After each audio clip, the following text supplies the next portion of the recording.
ગાંધીનગર જિલ્લાની 176 બેઠકો માટે ભાજપની સેન્સ પ્રક્રિયા।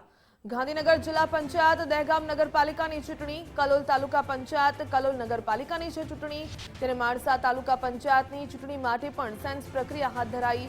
ગાંધીનગર જિલ્લા પંચાયતની 28 બેઠકો માટે દાવેદારો ઉમટ્યા। કલોલ તાલુકા પંચાયતની 22, નગરપાલિકાની 44 બેઠકો માટે સેન્સ પ્રક્રિયા। દહેગામ તાલુકા પંચાયતની 28 તો નગરપાલિકાની 28 બેઠકો માટે સેન્સ પ્રક્રિયા હાથ ધરાઈ। માણસા તાલુકા પંચાયતની 28 બેઠકો માટે દાવેદારો પહોંચ્યા।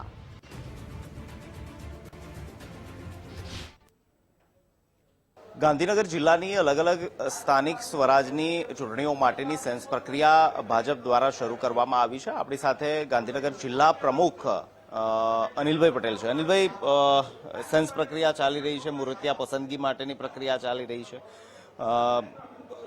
કેટલી સીટો છે, કઈ કઈ ચૂંટણી આપણા જિલ્લાની અંદર છે અને કઈ રીતની આ સેન્સ પ્રક્રિયા આગળ ધપી રહી છે?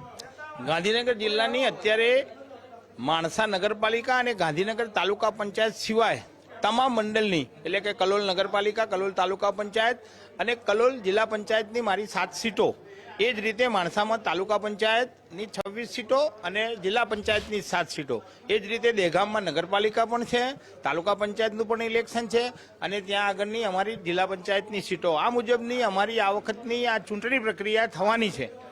ગઈકાલથી અહીંયા અમારે ત્યાં સેન્સ પ્રક્રિયા માટે 2 ટીમો અહીંયા ઉપસ્થિત છે અને જે રીતે કાર્યકર્તાઓનો ઉત્સાહ છે, એક એક નગરપાલિકામાં 44 સીટો માટે થઈને 200 લોકો, 180 થી 200 લોકો જ્યારે ઉમેદવારી કરી રહ્યા છે ત્યારે કાર્યકર્તામાં ખૂબ અનેરો ઉત્સાહ છે અને હું માનું છું કે આ વખતે અમારી 176 સીટો ઉપર જે ઉમેદવારો નગરપાલિકા, તાલુકા, જિલ્લા પંચાયતમાં અમે લડાઈ રહ્યા છે। ગાંધીનગર જિલ્લા પ્રમુખ અનિલભાઈ દાવો કરી રહ્યા છે કે કોઈ ટક્કર નથી, કોઈ પ્રતિસ્પર્ધા નથી, ભાજપ જે છે તે વિજયોત્સવ તરફ આગળ વધી રહ્યું છે, તે પ્રકારનો તેમનો દાવો છે અને આ વિજયોત્સવ માટે જે ઉમેદવારોની પસંદગીની પ્રક્રિયા જે છે તે આજે પણ ચાલી રહી છે।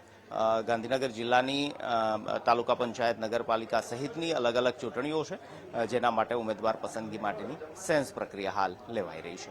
કેમેરામેન લાલા ભરવાડ સાથે નિકુંજ જાની, ગુજરાત ફર્સ્ટ, ગાંધીનગર।